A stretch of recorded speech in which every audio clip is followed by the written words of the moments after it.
So if you're like a lot of other people, you saw the new Total War Warhammer trailer or some other new game that's about to come out and you were really excited for it, and then when it came out you realized your computer couldn't handle it.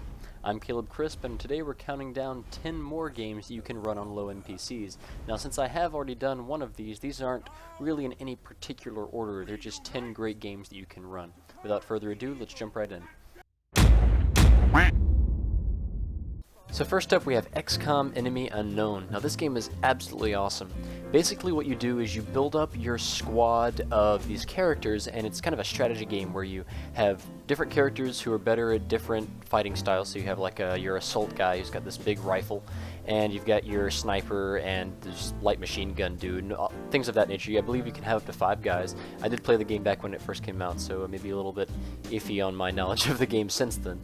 But basically, aliens are invading Earth, and your job is to strategically infiltrate and kill these aliens in various areas. Sometimes you're defending a city, other times you are attacking their base, other times you're trying to destroy a secret base, things of that nature.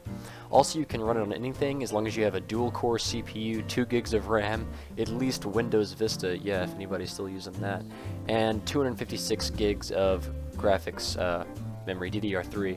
Of course, you probably could run it on a integrated graphics system because its minimum requirements is a GeForce 8600 GT, which is ancient. So next up we have Rome Total War. Now this game is like the other Total War games, except it's a little bit older. I believe it's one of the first ones, I think, but it's absolutely enjoyable. Build up your army, your Roman, barbarians, whatever you want to do. You can get the DLC and play as a bunch of other different factions. With the DLC, I believe the overall price, especially on a Steam sale, is like $3. Absolutely incredible game, really enjoyable. You have to have at least a Pentium 3 or an Athlon equivalent to run it, so you should be fine. It has to have at least a 1 gigahertz CPU speed, which is ancient.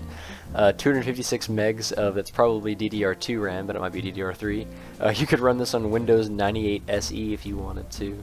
And your video card, get this, needs to have at least 64 megs of dedicated graphics, so literally a GeForce 3 Plus is the minimum requirements. And free disk space, only 300 megabytes are required, so that's definitely a very low spec game that you can play on high settings with literally any sort of modern day computer. So next up we have Age of Empires 2 or 3. Now I'm personally recommending 2 just because it's the only one that I've played, but you can pretty much play 3 on any old computer as well. It requires at least a Pentium 3 or Athlon equivalent again, 1.4 gigahertz processor, 256 megs of RAM, Windows XP, and at least a 64 megabyte video card, and only 2 gigs of free disk space. Now this game is also a strategy game where basically you build up your city, and it's 2D, but I mean don't judge that. It's a really fun game. Basically build up your city, build up your army, and kind of move out around the world and try and conquer the other areas, or just have local battles. It's very fun, and I highly recommend checking out some more gameplay on it. Very enjoyable. Next up we have Call of Duty 4 Modern Warfare. Now this game is awesome, and a lot of people say it's the best Call of Duty. I personally like Modern Warfare 2 better, but that's just my personal opinion. But you can definitely run this one on any computer now. Requires at least a Pentium 4, 2.4 gigahertz, or an Athlon 64 2800, so CPU shouldn't be a problem. Only 512 megs of RAM. At minimum, I'd say people have like 2 gigs now, and that's kind of, for the low end. You can run it on Windows XP or Vista. Of course, you can also run it on 7 or 10. 128 megs for the video card, so you can use integrated graphics. I've played it on my MacBook Pro from 2009 or 10, so you can pretty much do anything like that. It does require 8 gigs of free disk space, so if you're running like an old 60 or 160 gig hard drive, make sure you have enough space for it. And this game, of course, you haven't heard of Call of Duty. Everybody has now, but it's really enjoyable.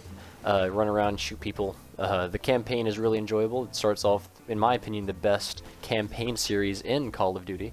That's the Modern Warfare line, and also some of the best online multiplayer in any video game ever.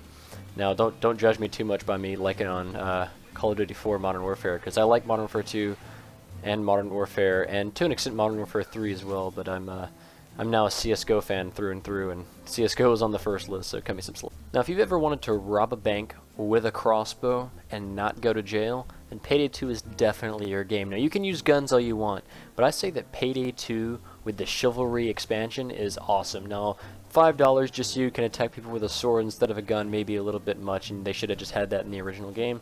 It's up for you guys to decide, but you can play this game on anything, and it's absolutely incredible. You can hack into saves, you know, drill through them, take all their money, all their jewelry, rob places, go around. It's all, a lot of it's online multiplayer, so you can do it with your friends. Honestly, I think it's incredibly enjoyable just using a crossbow because it's one-shot kill, and you can just kill everybody with that while they're shooting at you with guns, even on like the really hard difficulties.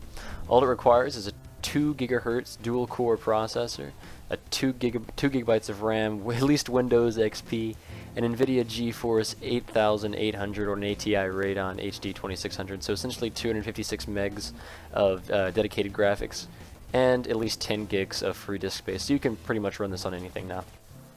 So next up is a kind of interesting game. This is FTL, or Faster Than Light, and basically it's a 2D game where you upgrade your ship and your people inside your ship and kind of fly around, and it's a lot of like top-down, almost like city management, but you're in a spaceship.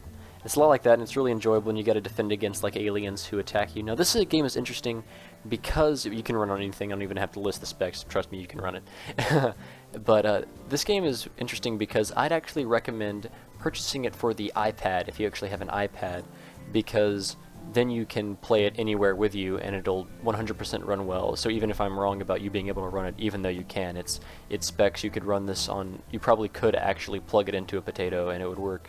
But it's a very enjoyable game. It's kind of weird to describe though, so just go check it out, maybe watch a little bit of gameplay on it. Trust me, you'll want it. Starcraft II is up next, and while this is an incredibly popular game, it's not quite as popular as it once was, but at the same time it has had a huge influence on the gaming world. While it requires incredibly low specs of like an Intel Core Duo, 2 gigs of RAM, and Windows XP, it has, like I said, had a huge impact. Like League of Legends, the biggest game in the world right now, started off as a Starcraft II mod. And a lot of other games have as well. I recommend checking it out. It is like a strategy RTS kind of deal, but you also like kind of build up your cities in various locations, or not really cities, but military bases, and try and wipe out your opponents. And it's really enjoyable, and I definitely recommend checking it out.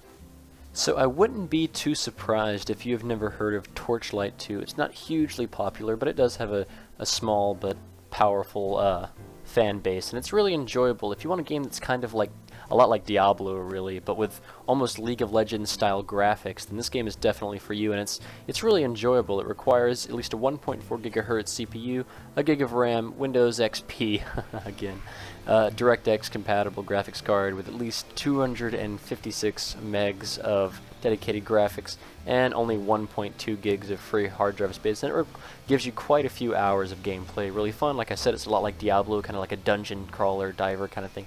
Really fun. Check it out. Next up, we have a game that you could literally put the disc, if there were still discs for PC games, into a toaster and press it down and plug the toaster into your TV and you could still run. And that is Homeworld Remastered. Now, I will say that your toaster will need at least a 2.2 GHz dual-core processor, a gig of RAM, Windows Vista, and 512 megs of dedicated graphics, and 20 gigs of hard drive space. But if your toaster has that, then you're in luck, because that's what you need to play this game. And it is also kind of an RTS, but it's still quite different from others because the entire game takes place in space. And basically you're kind of going around throughout the galaxy or the universe, trying to get to your home world, of course, or settle your home world. I forget quite which. I haven't played it in quite a while. But it's a very enjoyable game with a very interesting combat system that I highly recommend you check out some gameplay on somewhere else.